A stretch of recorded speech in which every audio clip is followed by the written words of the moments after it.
Good morning, everybody. Welcome to the Meta Cafe. Grab your cup of coffee or your tea, sit back and relax, and let's chat about what is happening in the stars today, Friday, and also on Saturday and Sunday. And it's going to be a great weekend. It's a nice home, family, cozy up, get cuddly weekend. And I think that's perfectly reflected in our weather, at least here for me, where it's kind of cold and rainy and windy. And all you really want to do is sit back with your hubby and watch television or watch the football. That's my thing. And also, have a cup of hot coffee or hot chocolate, your soup. It's that kind of a weekend, right? The homegrown kind of weekend. And actually, you can also extend that to your family. I'll be spending a lot of family time this weekend myself, and that is perfectly in alignment with the moon for the weekend that will be in the sign of Cancer. So totally excited for this weekend, even though it means a lot of work on my part, because I have a large family. If you don't have as large of a family, then, cuddle with those who are there. Just take the opportunity to hang out at home and have some fun. People are starting to check in here. Good morning, Debbie and Elisa. And she says, happy Friday, blessings to all of you. There's Mimi, and I'm sure others will check in as time goes on. I am so glad to be back with you today and have my vision. Yesterday, I went to the eye doctor, which, you have to do it, right? You have to go, and they always dilate my eyes, and then I can't see. So here I was driving yesterday. Funny story. I'm driving. It's a cloudy, windy day. It's raining, and I have sunglasses on. I have sunglasses on because the glare of the headlights kills your eyes when you have them dilated. So I'm driving along. I went to my friend Cornelia's house and picked up some stuff from her, and I was headed back to my house, and I see a sheriff, and he looks right in the car at me and sees me with my sunglasses on, pulls out behind me, and starts following me. So he must have followed me for about 8 miles. It's about an 18-mile drive from Cornelia's house to my house. And so he followed me for about 8 miles of that drive. And I kept thinking, oh my Lord, he probably thinks I'm hopped up on drugs or something silly like that. So he followed me and then finally turned off, and I was totally relieved. He must have figured I can drive, so there must not be anything wrong with me. I just thought it was so funny, though, because I couldn't take the sunglasses off, because when I did, all those lights just, made like this like halo around everything. And you just, I don't know if you've all ever had your eyes dilated, but that's what it does. It makes your pupils go really wide so that it lets a lot of light in and the doctor can see into your eyes better. But the unfortunate side effect of that is that all of the light then is very bright and can damage your eye if you're not careful. Let's see here. Debbie Hedden says, good morning. Ann Stevens, good morning. So I have a lot to get to today. So I want to get to that. And then perhaps we can do some card readings. I think I've got both decks sitting here, and I'll be happy to do that for people. But we have 3 days to get through. And, even though energetically these next 3 days are, counting today, Saturday and Sunday, are fairly decent days. There's not a lot of disconcerting energy there for me to have to talk about.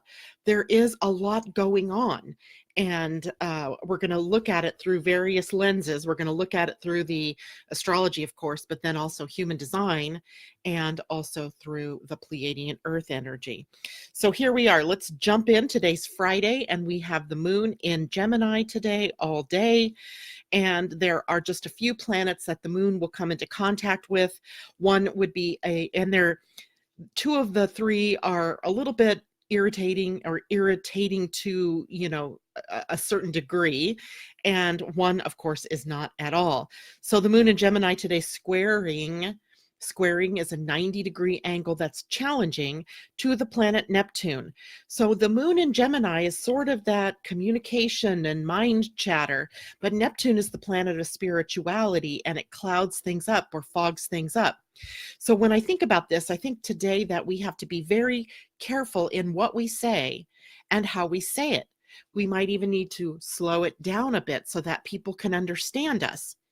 And I was thinking about this already because my husband had left for work, and a few minutes later the phone rings and it's him on the phone, and I can't understand what it is he's trying to say. He's saying all these words, but it was like they were out of sync or something. Like it was either his communication not on or my mind not pulling in that communication very well.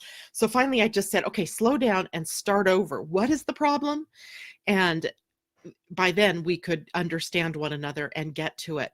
But it sort of reminds me of what the early part of the day may bring for us as we try to understand what other people are saying, or other people may be struggling to understand what we are saying. Slow it down and be able to speak clearly and keep your mind in alignment with your words, right? If you get out of alignment, just remember that. Don't beat yourself up, or don't be mean to the other person. Just say, could you slow down and repeat that for me? That will be the best way to do that. Later in the day, the moon will oppose Jupiter because Jupiter's in Sagittarius, and Sagittarius and Gemini make up an axis, right? The axis of information, of beliefs, of being sociable and out in the world. Jupiter in Sagittarius has been growing our optimism. Optimism at times, and at other times just growing our way of thinking and asking us to stretch out of our normal belief patterns and to change the way we've been thinking. The moon in Gemini is right on board with that, right? The moon in Gemini is quick, and it moves from thought to thought and from idea to idea. And like I say, when we're dealing with the moon in Gemini, it's like pulling threads, right? It's moving from one piece of information to the other, and it loves doing that. So today we have this great idea that we can expand our knowledge and change our beliefs. And maybe we don't even have to change anything. Maybe it's just we have to take a look at them. Like, why do I believe that? Why is that the first thought I think of? So today we have this opportunity to address that.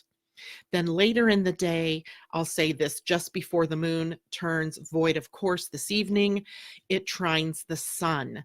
And the moon and sun, when they dance in a trine, is an ease and flow of our emotional body and our physical identity. So our egos align with our emotions and with our soul and our physicality. It's a feel-good sort of evening that we have. At 7:15 p.m. my time, 10:15 p.m. for you all on the East Coast, the moon will turn into the void, where it will be until 3:43 a.m., 6:43 a.m. on the East Coast. So we begin Saturday morning with the moon in Cancer. So we are shifting our energy from the chattery, scattered, less focused energy of Gemini into the more home-centered and nurturing sign of Cancer as we move into tomorrow. I will talk more about the moon in Cancer in just a minute. Let me finish up the energy that is happening for today. Mercury is the planet that is the ruler of the sign of Gemini. And so I watch whenever the moon is in a specific sign, I go to my handy dandy little, did I leave it out this morning? I did not. My handy dandy little ephemeris for human design, which by the way, I got my 2021 in the mail the other day. So, which reminds me, here's an announcement. I'm going to make this announcement again later. I want you to get your calendars out and circle the day, December 11th. It is a Wednesday. 4 p.m. to probably 6 p.m. my time, we will be doing the Astrology for 2020 webinar, taking a look ahead at what is coming up for 2020. I waited until Mercury cleared its retrograde cycle to do that, and it is not only out of retrograde, but it's cleared the space. And so December 11th, circle that now, make plans to be there. I will put up the information, the cost, etc. For those of you who are in my membership program, it is free for you to attend. If you choose to join the membership between now and December 11th, you too will be able to be a part of that webinar. So more info coming, but I just want to announce that date. Okay, so I get to my handy dandy little ephemeris here when I see a planet that's the ruler of the moon this week or this day. And I noticed that Mercury is changing gates. Yay, we are changing, we are getting out of the gates of fear. And we are, from Mercury's standpoint anyway, And we actually have already done that. We've moved into the gate of self-expression already, but on this afternoon, we move Mercury into the gate 43, which is the gate of breakthroughs. This is great energy for having wonderful ideas, like thinking and seeing things in a completely new and original way, and being able to express that. I like to call this the gate of breakthrough, but it's also a gate of genius. And everybody has genius. You know, you may think of genius only as your intelligence, your IQ, but literally genius isn't just that. Like, I'm book smart. I can read and understand things like nobody's business. But if you took apart a clock in front of me and said put it back together, there would be a problem. Put a banker's box in front of me and I cannot put it together. At least not easily. Eventually, yes. If I had instructions, yes. But my husband, on the other hand, who could give a care about a book, or who, you know, gives a care about education in the general terms of it, is brilliant when it comes to putting things together. We call him MacGyver because he can make or fix anything. So people, you have to understand that your brilliance, your genius isn't just connected to your mind. It is connected to how you personally can bring out your gifts and your talents. That might be artistic. It might be in the mind. It might be how you sing. It might be the ability to see things that other people can't see. But for the next several days, we have Mercury sitting at the gate 43. And I'm going to show you on a human design chart, the gate 43. And I apologize, my printer's running out of ink and I didn't have time this morning to change that ink. But here we have the gate 43 sits on the ajna and it reaches down to the throat center. So there is a cautionary tale, if you will, that comes up with the gate 43 here. And that is, you may have these brilliant ideas, or you may have this genius that you want to express to people. But the ajna is an awareness center. It isn't a place of action. It does connect to the throat. And some of you may have gate 23 and you get that connection to the throat. But if you don't, and you start to speak your genius, right? Or you start to talk about your ideas or your breakthroughs or your ahas, people in front of you may look at you like, well, what is that all about? They may not understand. They may not yet value, recognize, or even hear the words that you're saying because you didn't set the stage, right? You didn't say, hey, I have a brilliant thought. Are you guys open to hearing it? If they say yes, then you share it and you've set the stage. But if you just blurt it, then they don't really get you. They don't really get the idea. Worse yet, a couple of days later, someone else may bring up the same idea and everybody's like, wow, you're a genius. That's brilliant. Why didn't we think of that? And then you're left going, but I said that last week. So be careful how you express your genius, but know that you have genius at your fingertips this week as we have Mercury moving into that gate 43. All right, let's see who else has joined us here after Anne. We have Amy. Good morning, Amy. And Marjorie and Willa. Good morning, Willa. She says, first time in a long time I'm able to watch you live. That's awesome. Colleen has joined us. Kathy Miller. Amy says, yes, feeling breakthrough energy. The 16th was the last day the aspect was exact for my Saturn return. And I did a lot of releasing on the beautiful Aries full moon. That is really cool, Amy. Know, though, that the Saturn return is like turning on the hot water. And it takes time for the hot water to build, and then it's hot. And then when you turn it off, if you expect it, and you turn it to cold, and you expect cold water right away, you don't get it, right? You've got to let the water cool down. That's what a Saturn return is like. It's building, it's hot, and then it wanes. So you'll still have maybe some great things to come, some new, maybe new ideas about what your foundation is meant to be as time goes on here. Kathy Miller, good morning, everyone. Lots to do today. I can make pickle bread. Wow, I'm going to have to call you and find out what the heck pickle bread is. Never had that, but it sounds interesting. Amy says, I have the connection to the throat and I'm a singer. Isn't that interesting? Sing a new song, Amy, sing a new song. Marissa, good morning to you. All right. So if you guys have any questions about anything that I'm going over, please feel free to write that up in the chat and I will check that out.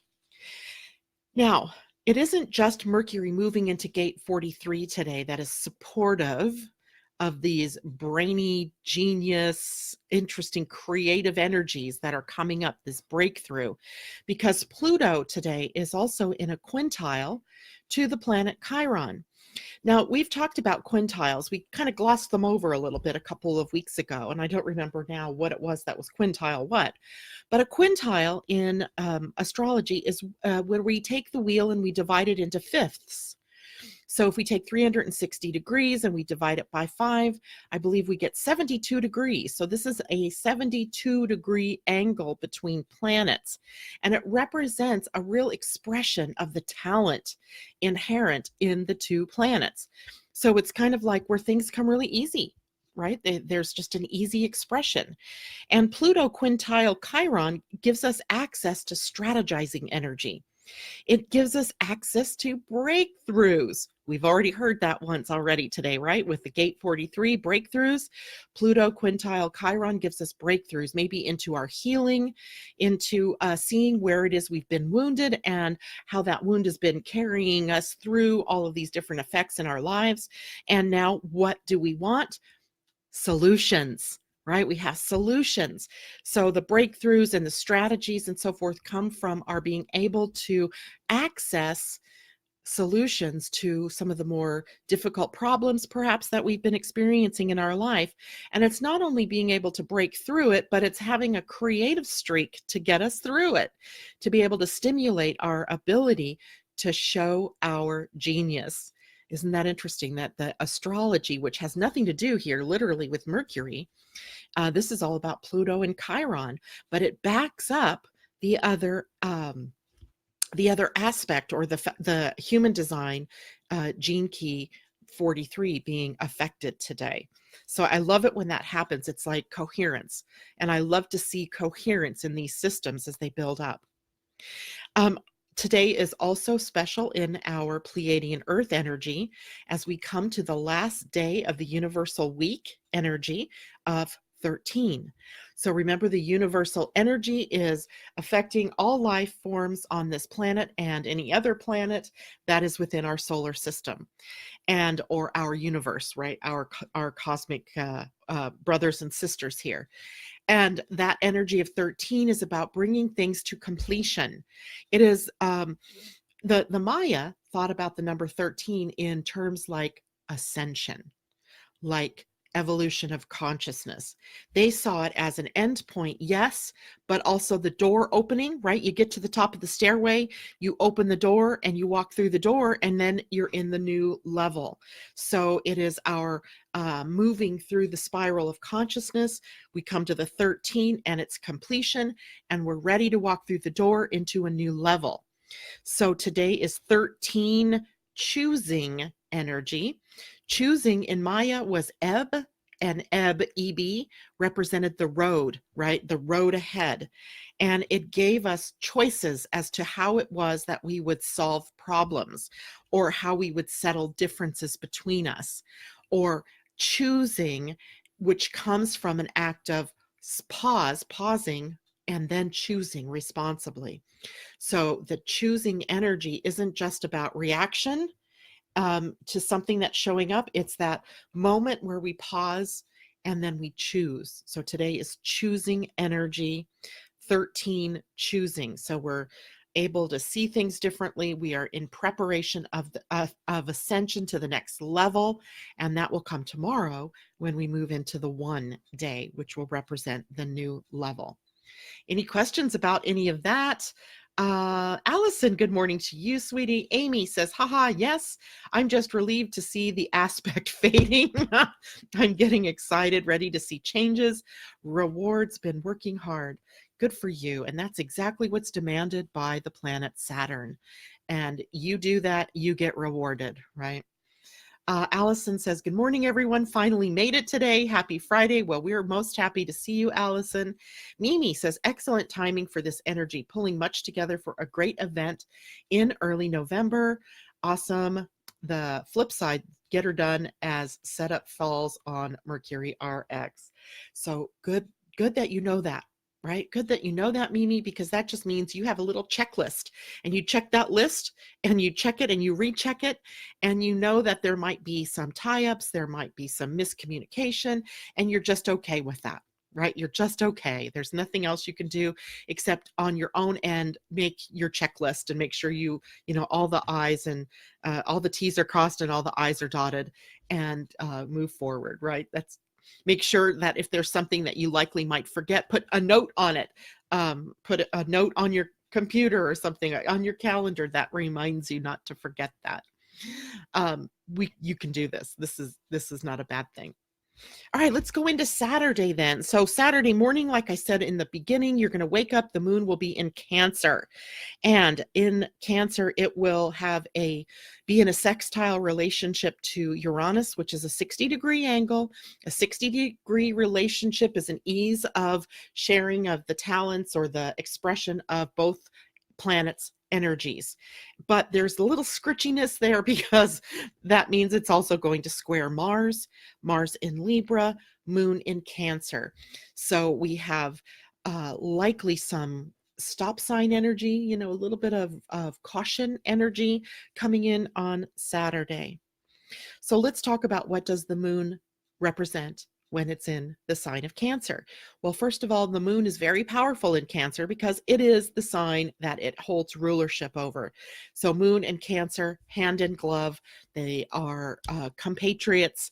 They work the same way, right? The moon is emotional. Cancer is emotional energy. So the first thing we know we have tomorrow on hand and into Sunday as well is emotional energy. And not just emotion, it can also be very moody energy, right? The moon moves quickly and changes its face, and that means it's connected to us in a way that changes our moods. So people may be more sensitive than usual tomorrow. You may be more sensitive than usual tomorrow, in that something somebody says to you would normally not bug you, but tomorrow you take that in and it bugs you. Right? And then you maybe let that take your mood down, or, in some way let it affect you and how you're feeling tomorrow and Sunday. The moon in Cancer also represents intimacy in terms of our family connections, in terms of compassion, in terms of nurturing. Cancer is the most nurturing or mothering sign. And that's what it does. It mothers, it takes care of, it makes sure you have your everything you need, and you're fed, and that you're warm, and on and on. And then intimacy here, remember, the crab is the representation of Cancer, the hard shell that covers the soft inside. Inside Cancer is a pushover. Inside Cancer is soft and mushy and loving and just sweet, tender energy, but it has the hard shell that can come across as a mood when something has triggered the sensitive side of it. So don't, be pushed away or repulsed. Lean in to the love, lean into the compassion and the joy of being intimately connected with those people around you. Cancer, and the moon in Cancer, represents the home and family, right? The connections that we have to our tribe, our community, our loved ones, and the need that we all have, excuse me, to belong, right? Cancer is a sign. The moon shows how we are together in the world and who we are together with, the needs that we have. And one of the most important human needs is companionship, or the belonging, right? We need to feel like we belong. I think we talked about this a little bit last week when people are pushed to the margins or are the outsiders. We need to be inclusive of them, because the fear for them is that they're so different that they can't belong. They become the lone wolves. And when people don't feel like they belong, then, it brings up all other kinds of psychological problems, perhaps fears, right? And then they can act outside of the group And that doesn't always turn out really well, right? So let's be as inclusive as we can, because every one of us has a longing to be a part of a group or to be a part of a family or a community. Bring them in, reel them in, friends, family, make them all your family. Think of the earth as your mother, as your family, right? And how would you treat your mother, or how would you treat other members of your family? And even if you have unconscious, and likely you do, unconscious family members around you who always seem to be the ones that trigger you, the ones I'm talking about, the ones at Thanksgiving that, throw the bombs in the middle of the dinner table, and the whole family dissolves into an anger. Well, include them, right? It's usually a call for attention. It's a call to feel like I belong. And they're doing it immaturely, perhaps, but we all feel the need to be together in this kind of an energy. We also may discover this weekend that we are feeling a lack of confidence in ourselves, or a little bit of insecurity. The energy in the shadow of the moon in Cancer can be very insecure and can act from that insecurity, right? And draw the drapes across themselves so that they don't get hurt. So if you see that behavior in someone else, or you feel like yourself pulling away because you don't feel good enough around this group of people or in this social situation, it's about the moon in Cancer. And all you need to do is open up your arms and include yourself more in that group.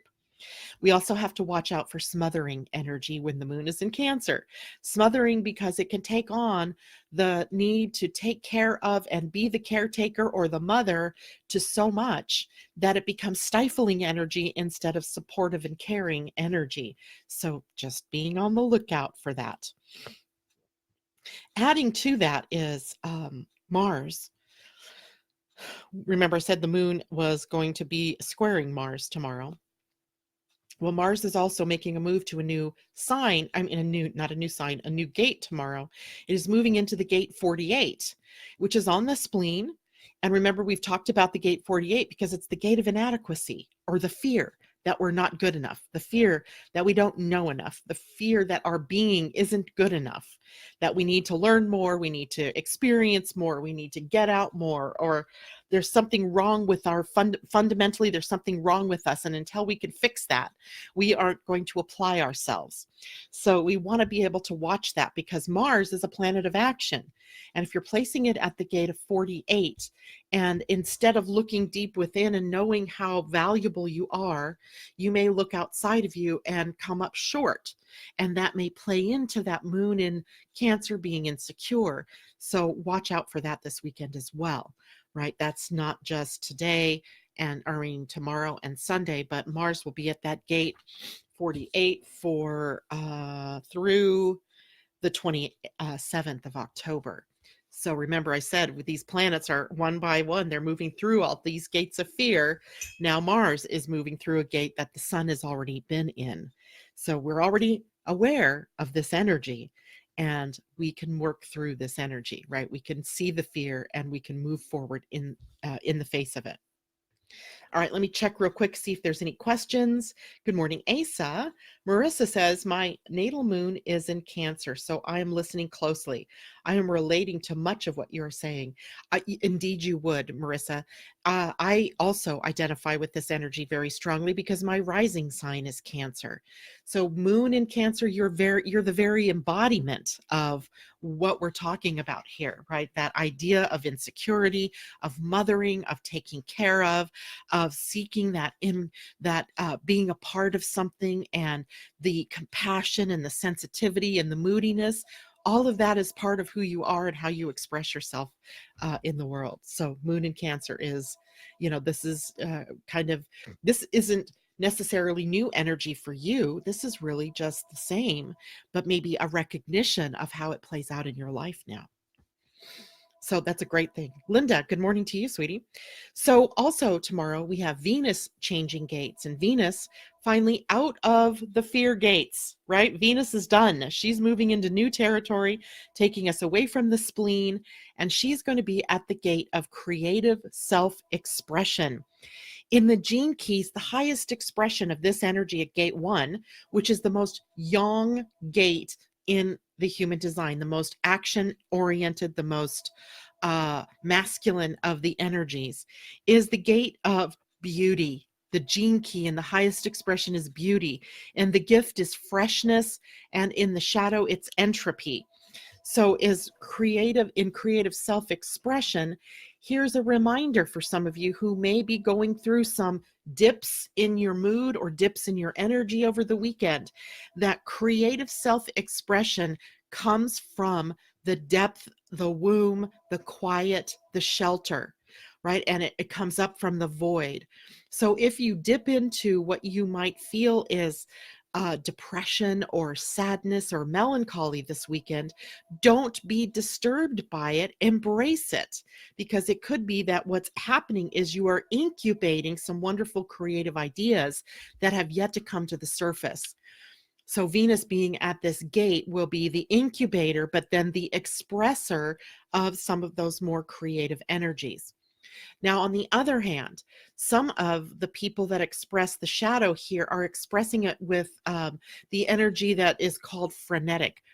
This is too funny. I have this giant fly. I don't know where he came from, but he's flying around my room and he keeps getting right in front of my camera. I don't know if you guys are seeing him, but he gets really close to my face, like he's, I don't know, message or something. I don't know.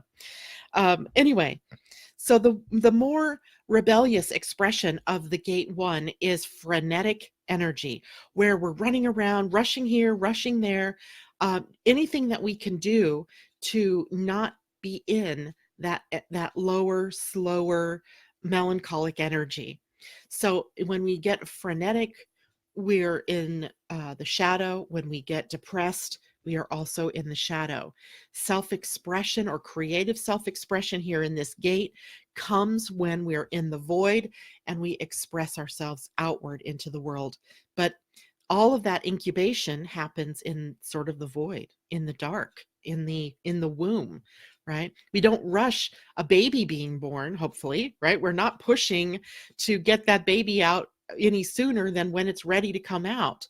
Same thing with your creative ideas. You can't rush great ideas, right? They take time to, move up to the surface and to be expressed. Marjorie says, my natal moon too, and I've never heard this. Thank you. She says, I love me. I love you too. That's awesome. So that brings up a good point, because often the moon, when it's in Cancer, also has us questioning our worth. Even though it's not particularly a sign that represents self-esteem, it does represent self-confidence or a lack of confidence, right? Remember how the crab, the symbol of Cancer, kind of moves sideways to something, never comes quite right at you. There's a little bit of passive aggression there. And so it's likely because there's a lack of confidence that they don't just shoot from the hip and say or do, exactly what they want to do or say. They kind of come at you from the side, right? Sort of protecting themselves. They'll come from the flank, not straight at you. So you almost are, worried a little bit that there's a confidence level that they haven't quite met yet. So find your confidence, right? Find your confidence, find your security, find your stability, and come out of hiding and be all that you have and can be with the moon in the sign of Cancer. Okay. Thanks for sharing that, Marjorie. The other thing happening tomorrow, Mercury is in a sextile to Pluto. Here is productive energy. Mercury, the planet that is about our mind and our communication. Pluto, about power and being empowered. And we're being empowered to, number one, be very productive. So if you use this energy appropriately, then your mind is working in your behalf and not against you, right? And what I mean by that is you have clear thinking, You are able to see things maybe in a way that you haven't been able to see them before, and it aids you in productivity. But the other thing is, remember, Mercury is in Scorpio and Pluto's in Capricorn. So Pluto in Capricorn has given us the basis for the structure, for the form to be built, to regenerate, to build yet again or build something new. But Mercury in Scorpio is giving us that very probing and investigative ability. So it's like looking at the plans for a building, the blueprints, let's say, and being able to see right through into the depth of that, seeing where there may be problems, seeing what you could strengthen, and then going straight to the building of it. Right. So we have some really good energy with us as well Saturday for regenerating and probing, investigating, and being productive. All right. Oh, and also tomorrow, gosh, tomorrow's a busy day. Tomorrow's also the one energy day in the Pleiadian-Earth energy. It is one exploring, which was Ben in Mayan, and Ben in Mayan was the reed, right? So what we can glean from that is the reed has to be flexible but strong, right? So what we get is one is a new beginning, right? It's that doorway that we opened, as we got to the top of the stairwell, we opened up the door, and now we walk through the door with the one energy. And it's new beginnings, it's seeing things new, it's new ideas, it's a creative a thrust, if you will, outward.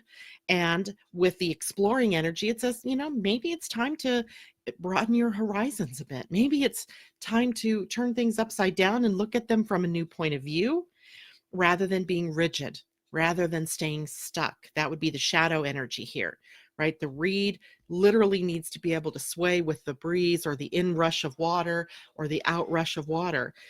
If it holds too rigid, it breaks. So we don't want to break. We want to be able to yield and bend and go with the flow. And that's what tomorrow's energy is all about. Seeing other points of view. Travel is good under this kind of transit. It is also a great time to, look at the bigger picture, see the bigger picture. All right, all of that's tomorrow. Can you believe that, right? That's a lot. Now, Sunday. The moon is in Cancer still all day. It is in a trine to Venus and a trine to Neptune.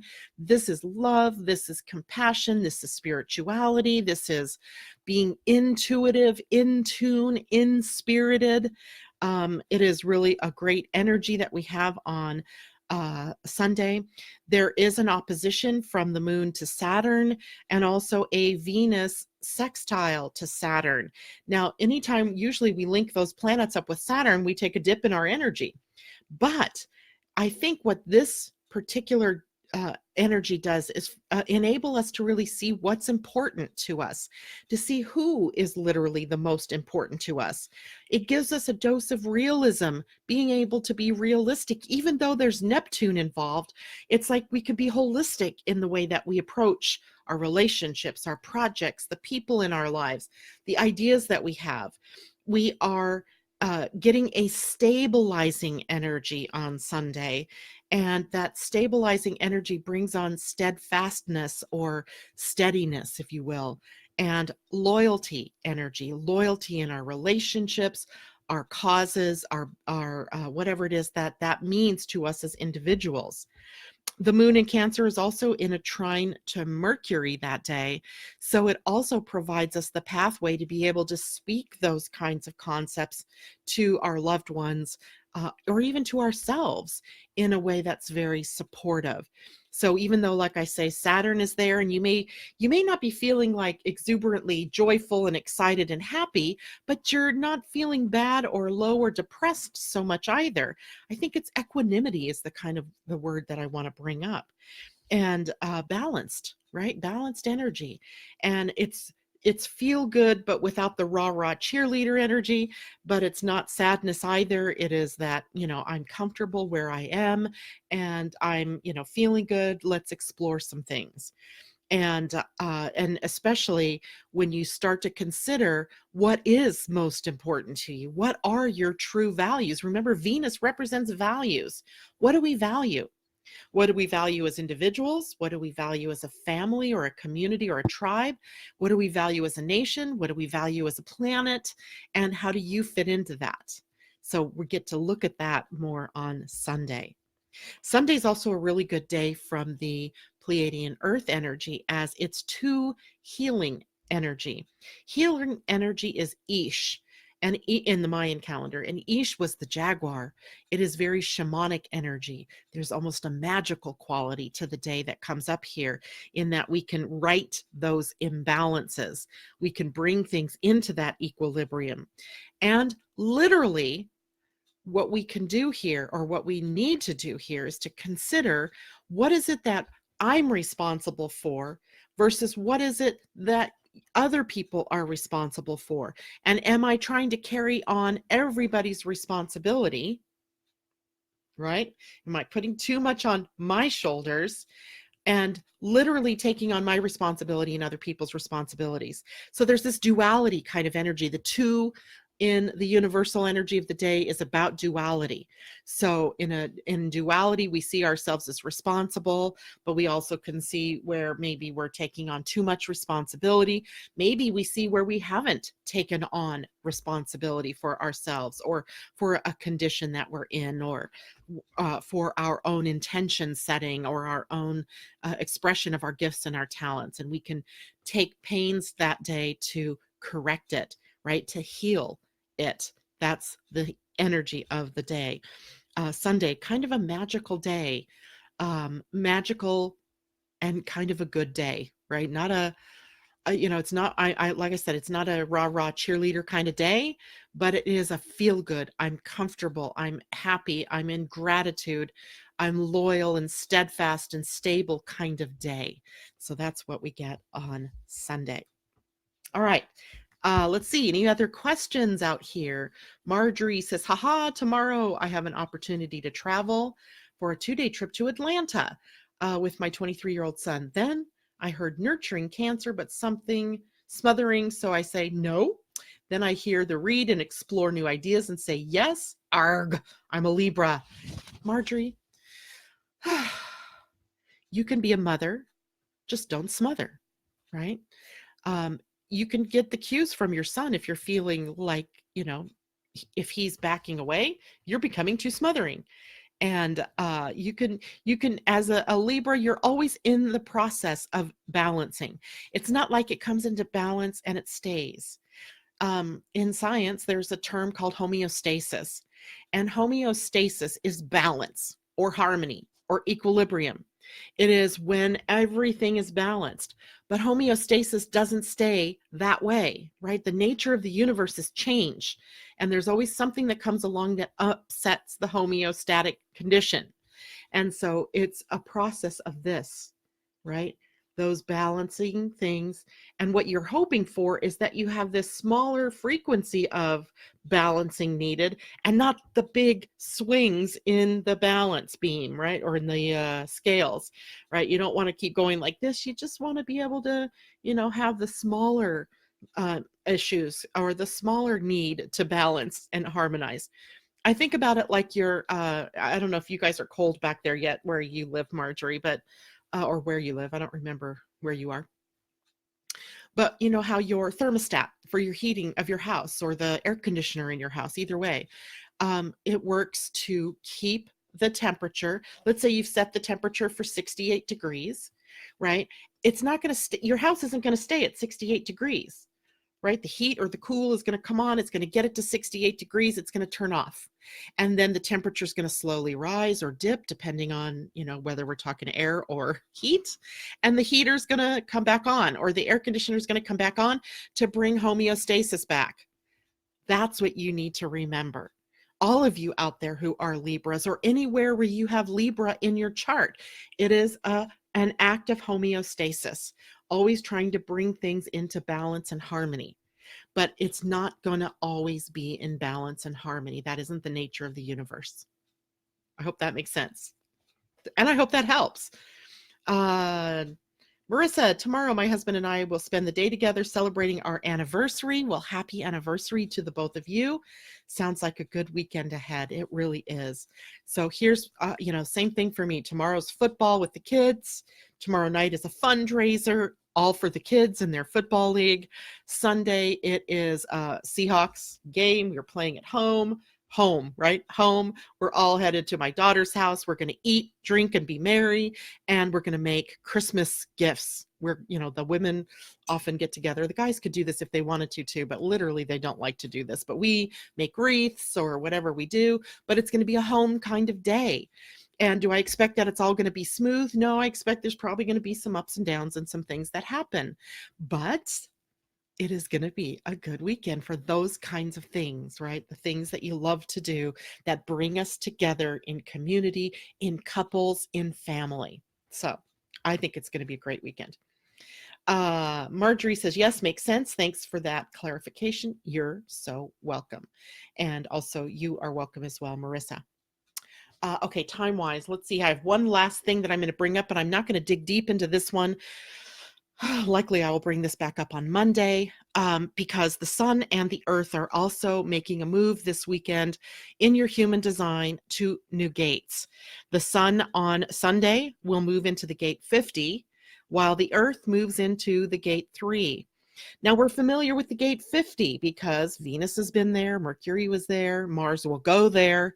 And the gate 50 is on the spleen center, right? Let's look at the human design chart. You're not going to see it. Are you going to see it defined? No, it's not defined by any planets yet. But as of Sunday, the sun will be right here at the gate 50 on the spleen. And this is why we said October and November and even into December, we're dealing with all of the energies on the spleen. So we're dealing with time. We're dealing with intuition. We're dealing with survival versus thriving. We're dealing with the energy of fear and how the shadow energies hold sway on the planet and how we can heal that by first healing those shadows and those fears within us. So this is why we're spending a lot of time going through the shadow energies. Well, the gate 50 is a gate in human design that we call the gate of values. So it's very feminine energy. And it's on the feminine side of the tribal energy of the defense circuit in human design, if some of you know what that means. So the feminine energy here is about values. The opposite gate from that is about nurturing. So it is the job of the feminine energy supports laying down the values of the tribe, of the family, of the group, of the nation, and says, then these are the things that we use. We hold these values, and this is how we nurture them. We feed our children. We educate our children. We believe in the laws, right? Whatever those laws or those rules of the tribe are. And then it is the masculine energy that enacts those, right? That takes them out, that takes marching orders. And this is so back-assward right now in our world.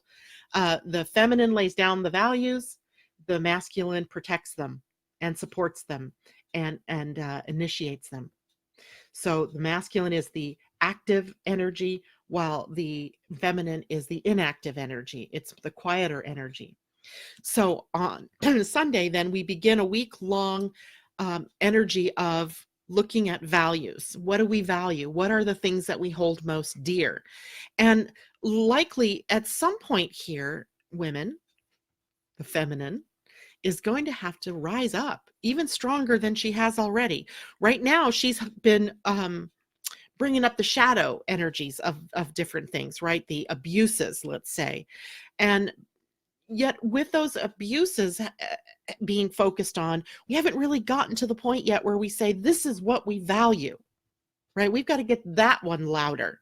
It's great that we've brought that up, right? That women aren't getting paid as well, that, there's been this quid pro quo thing with sex, in the workplace, and women having to do more to be able to move up the ladder than the masculine.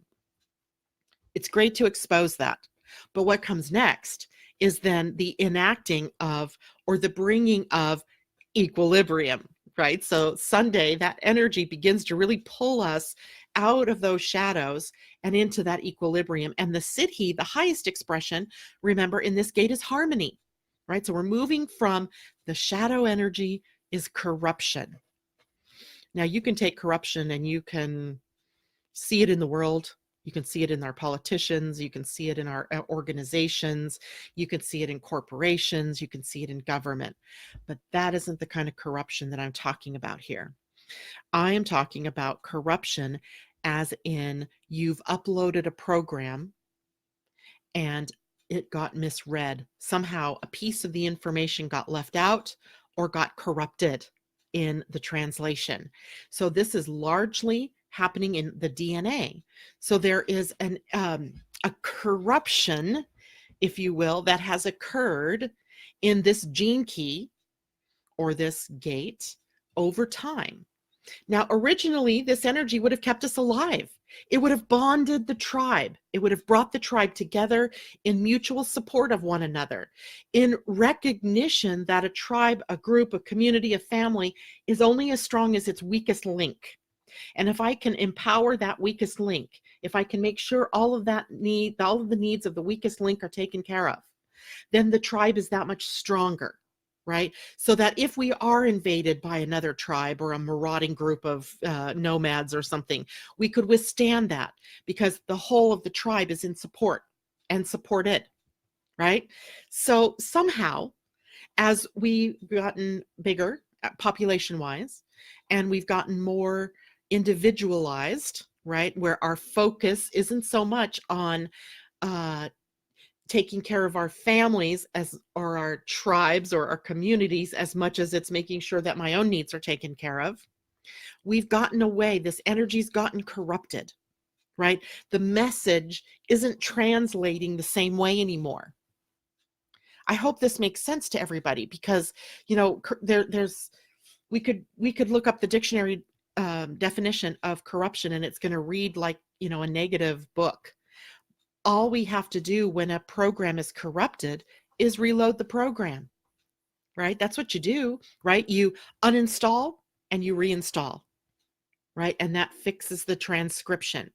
So in your DNA, it is the messenger RNA with a amino acid, I think it's called transcriptase, that comes along and it takes that energy, that information, and it brings it to all the cells, and then the cell divides. Both cells then have the correct version. In corruption, something happens to the cell. It doesn't get all the energy. It doesn't get all of the message correct. So the cell likely dies.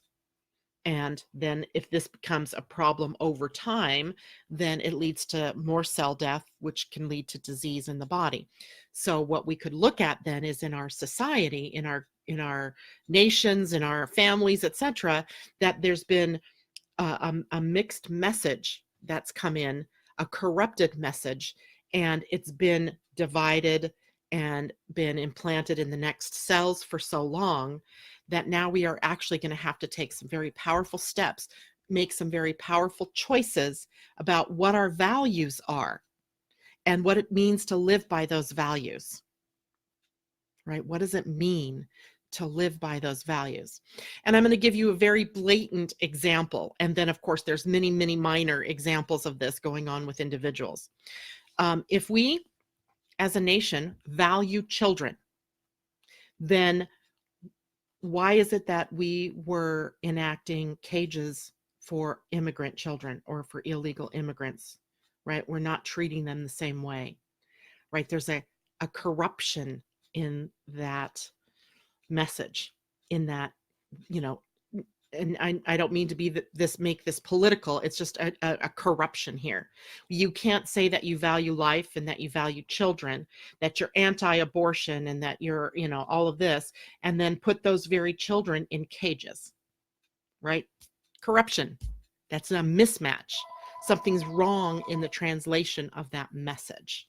So we have this opportunity to fix that message over the next course of the week, or at least look at how it's applying to us in our personal lives. Now, the earth is always going to lay down the gauntlet, right? The earth is the challenger to this, right? The sun says, focus on values, but the earth says, but let's have chaos first, right? So earth brings up chaos. In the gate 3, it's chaos. Out of that chaos comes innovation, right? And out of innovation comes innocence. And that's not necessarily a logical flow, but it does make sense in a way. We'll look at that deeper as we go into next week. This gate of innovation, gate 3, is often literally a DNA, a leap in your DNA. What do they call that? An evolutionary leap, that out of this chaos, like the pot stirring, right? We stir the pot to bring up the flavors from the bottom to mix with the other flavors, right? So we're pot stirring, and creating chaos often acts as that pot stirring, and it brings things up to the surface for us to look at. So when we look at our outer world, and we see in Mexico City, there's this big thing going on. We see in our own government, all this stuff going on. It's really just the stuff from the bottom coming up so that we can look at it, so that we are aware of its existence. And then we're being challenged by that to live out the high side of the values, right? That's what this next week will be all about. In the repressed expression of this gate, it can be super control, where we're super controlling, and or on the rebellious side, creating chaos just for the sake of chaos. Not so much fun, right? All right. So questions, anybody? Marissa says, I can relate. I can tell when I am smothering my 11-year-old son because he zones out. Great. Marjorie says, yes, makes sense. There you go. Okay. So let me give you a couple of reminders here. I'm going to pull some cards for the weekend. I don't think I have time today to do, well, I might pull a couple of cards. 2 people, the first 2 people that tell me they'd like a card reading, go. Reminder from the beginning of the show, I said circle December 11th on your calendars. December 11th at 4 p.m. Pacific time, 7 p.m. East Coast time, we will do the Astrology for 2020 webinar. If you are a member of Living Astrology Academy, you get to go to this free because it's included in your membership. And if you would like to join the membership, you certainly can, and you too will be able to get it free. I haven't yet decided the price. I'm believing it's going to be around $25 to be a part of that webinar. And you don't want to miss this one. You don't want to miss this one because year 2020 is extreme in its expression. And as if 2019 hasn't been. But anyway, we'll be doing that on the 11th. And I'm going to ask all of you a favor right now, and I'm going to post this later. I'm going to make a note to myself, post this. My friend Cornelia Stephanie, and you might remember her from having done the Ascension and Astrology show with me earlier this year. She is very near to getting 1,000 subscribers on her YouTube channel. And I don't know if you guys know much about YouTube, but if you're a business owner like me or like she is, in order to monetize, to be able to get sponsorships, you have to have at least 1,000 subscribers. And that sounds like a little number, but it's really hard because people don't necessarily, they love to watch YouTube videos, but they don't always subscribe. So I'm going to ask you to go to the YouTube channel for Cornelia Stephanie and subscribe to her channel. She asked me for this favor, and I am one that loves to help other business owners get what they need, because I expect that at some point I will need something and I will ask her for a favor too. We scratch each other's backs. We take care of one another. That's what we do in this world. So if you're so inclined, please go look on YouTube, search Cornelia with a K, Stephanie, and subscribe to her YouTube channel. She has lots of great information. She's really a great speaker. So if you feel like you can do that, please do so. Now, hey, Christian, nice to see you. I haven't seen you in forever. Christian wants a card. Awesome. So you must have been listening in the background, Christian. I love it. And let's see who else would like a card. Michelle Gay, good morning to you. Allison would like a card for the collective. I'm definitely down for that one, Allison. And Asa, card, please. Okay. And see, is there anybody else that absolutely has to have one? Hey, you guys did great. So, Christian, I'm going to use the deck called Wisdom of the Oracle by Colette Baron-Reid. And it is literally the most magical of the decks, but I also have the animal deck, the Spirit Animal Oracle by Colette Baron-Reid that we can use too. But this one is for you, Christian. And let's just see what it does. Ooh, they need mixing up.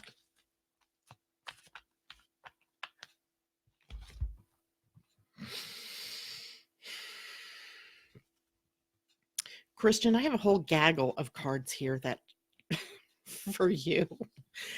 I think what I'm going to do, I'm going to, it's telling a story here. And the story is this. The very first card out was the card Yin. And Yin is a very feminine energy. And it is the number 2, the card number 2. The second card that came out was Chop Wood, Gate 42. Or not Gate, card 42. Chop wood, which implies having to do something, right? To get practical, to get down to earth. Then I have regeneration, upside down in protection mode. So something that you're needing to rebuild, regrow, reevaluate. And this is, like I said, card number 46, which is a 10, which is a 1. So a rebirth, but from protection. And the very end card of the story is a beautiful happy, happy. Happy, happy card 26, which is an 8. So I think I'm going to, because this is going to take some time, I'm going to go through these very superficially to start with. And then I will email you maybe the rest of the cards. I think that's probably the better way to do it, to give everybody some time here. So Yin, the essential meaning of the card Yin is this: the feminine principle of receptivity, letting someone else make the first move, gathering information and taking in cues, the art of conscious allowing. And it basically says this is a time of calculated receptivity as you gracefully await what is coming to you, ready to accept it when it appears. Yin does not involve frozen dreams or even resting, but rather consciously allowing things to flow to you. The opposite of the masculine of going out and getting. This is holding space for it to show up. It implies sensitivity as you alertly study the actions of others and contemplate how they will affect you and yours. Remember, you must make space for miracles to appear. Be the shaped, not the shaper, and you'll see how quickly your dreams manifest. Then that went on to the chop wood. So while you're waiting for something to manifest, this basically says just do what's in front of you to do, right? Chop wood, carry the water. That's a Buddhist saying, I think. Chop wood just says being grounded in everyday experience and humility.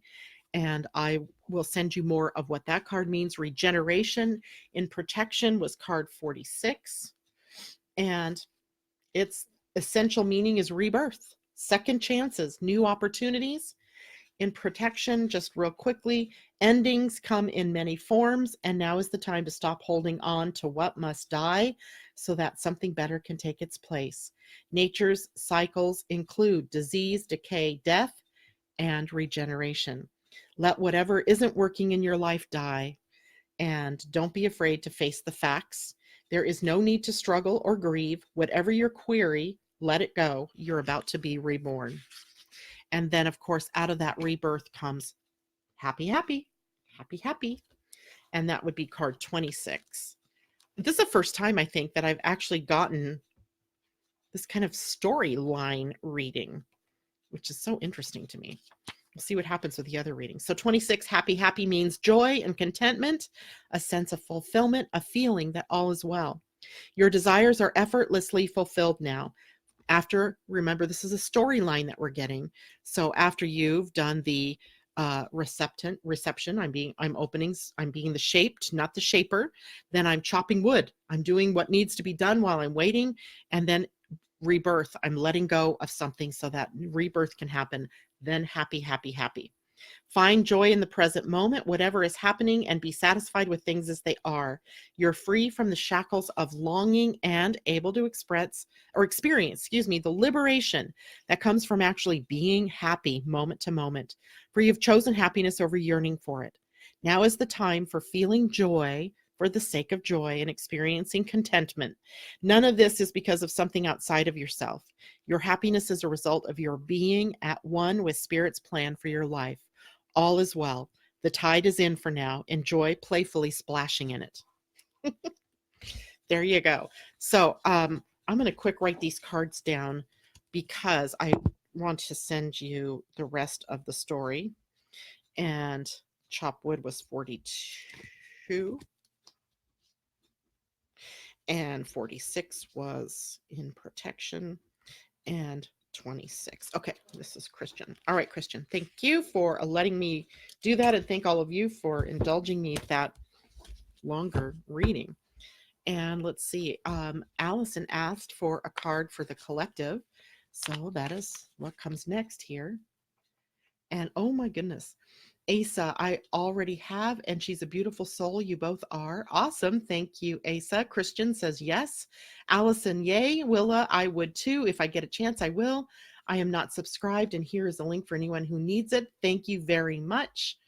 Amy, and she says she's very close. I will check out and share on my Instagram story. I am now subscribed. Awesome. Thank you. Christian, thank you so much. It resonates with me. Please, and the name of your friend on the new YouTube channel is Cornelia Stephanie. Cornelia Stephanie. So if you do a search on YouTube, you'll be able to find her. All right, Allison. Allison, this is the one that you asked for the collective. And hold on here. Oh, yeah. I love it when they fly. And it's higher power in reverse or in protection. Card number 4. So this card is very light, and my room is kind of light too. But if you can see that, it's this beautiful, like angel-like being receiving light from heaven. And I believe that's a keyhole on her forehead. Can you see that? I might have to post this card up, or it's the key, right? Intuition meaning maybe the key for all of us. Let's see. So card 4 in reverse, even though I just showed it to you upright. The essential meaning: conscious contact with a higher power, the presence of the divine, seeing source energy in all things, committing to a partnership with spirit.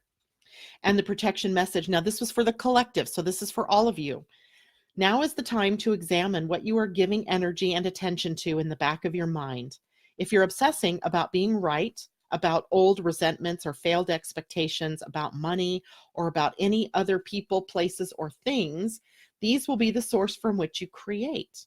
But you want spirit to be your source. Take heart, for your higher power will never desert you and is always waiting for you to remember the sacred partnership you share. Turn away from the sources of power that don't serve your highest good. There is no greater source than spirit. You can always surrender your troubles and trust that they will be taken care of. You are in good hands.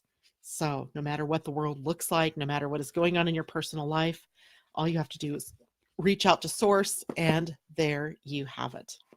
All right. Asa. Thank you, Allison. And yeah, it's Cornelia with a K, by the way. Kornelia, and Stephanie, regular Stephanie. That sounds funny, regular Stephanie. All right, Asa wanted a card. Asa, I'm going to pull you a card now. I'm also going to grab an animal in a minute for us as a collective. That just came through. So, Asa, this is for you. And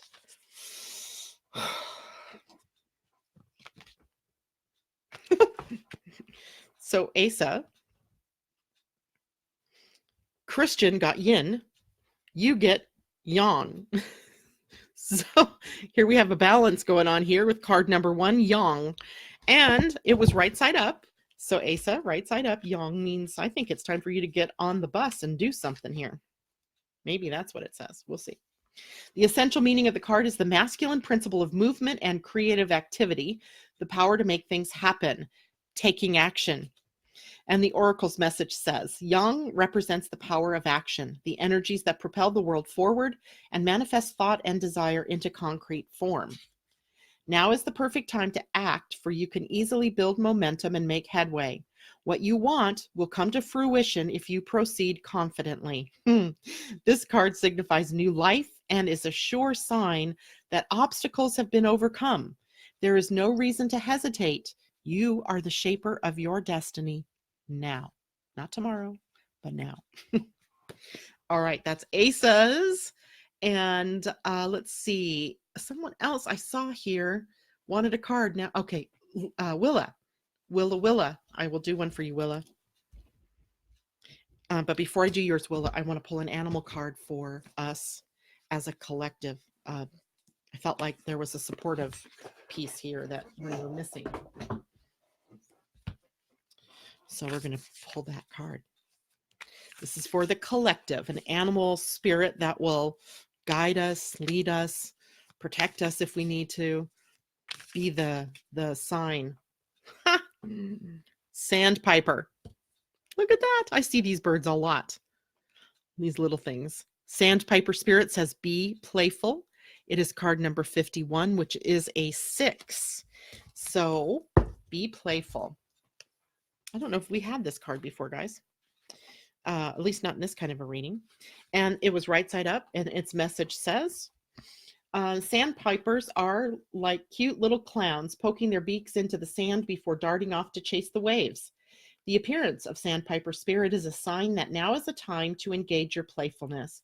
Whatever tasks you have before you, perform them with a lightness of being. Explore the familiar, discovering the new in the old. Who knows what treasures await you when you let yourself laugh and have fun. Sandpiper spirit's happy and curious nature can help you to feel rejuvenated as you remember your ability to run and fly and dance playfully. I think we needed that to lighten up our day for sure. There we go. Sandpiper spirit. And all right, now we're going to do a card reading for Willa, and that will be it for us today. Okay, so Willa.